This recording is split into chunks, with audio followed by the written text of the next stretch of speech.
So for this video, we will simplify again this expression below. So our x raised to negative 3 over 81 is raised to negative 1/4 plus 6 times x raised to negative 2 over x raised to 1/2.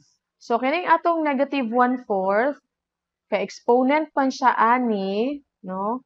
Nga term, so ato ni siyang i-distribute. Okay? I-distribute nato na siya. So kung ato nang i-distribute, ang dagway ana mahimong x, okay, raised to negative 3, okay, atong butang sa parenthesis, negative 1/4 over itong 81 raised to negative 1/4.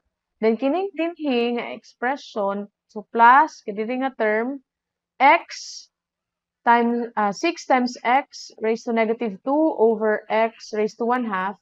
So kining exponent sa atong x, kining negative 2 o 1/2, ato na siyang i-minus because quotient man siya.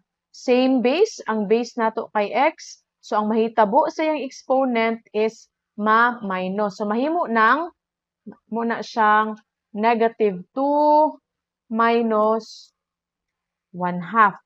So ang mahitabuan na is mahimo siyang negative 5/2. Therefore, ato na siyang masulat as 6, okay, times x raised to negative 5/2. Okay? Then kini siya ato na pud ning i-distribute. I-multiply, I mean. So negative 1/4 i-multiply nato sa negative 3. So mahimo ni siyang 3/4. Kini pod 81 raised to 1/4. Ato na siyang i-calculate, that is 1/3. So atong masulat, okay, ang answer as, dali na lang nako isulat ha. So it will become x, okay, copy x raised to 3/4 over kining atong 81 raised to negative 1/4 is 1/3. Then kining 6 times x raised to negative 5/4. So kung naatay exponent nga negative, kini siya pwede nato na ibutang sa silong. And now it will become x raised to 3/4. Kining 1/3 dinhi, we will put that in our denominator. It will become 3. Okay? So plus 6 over x raised to 5/4.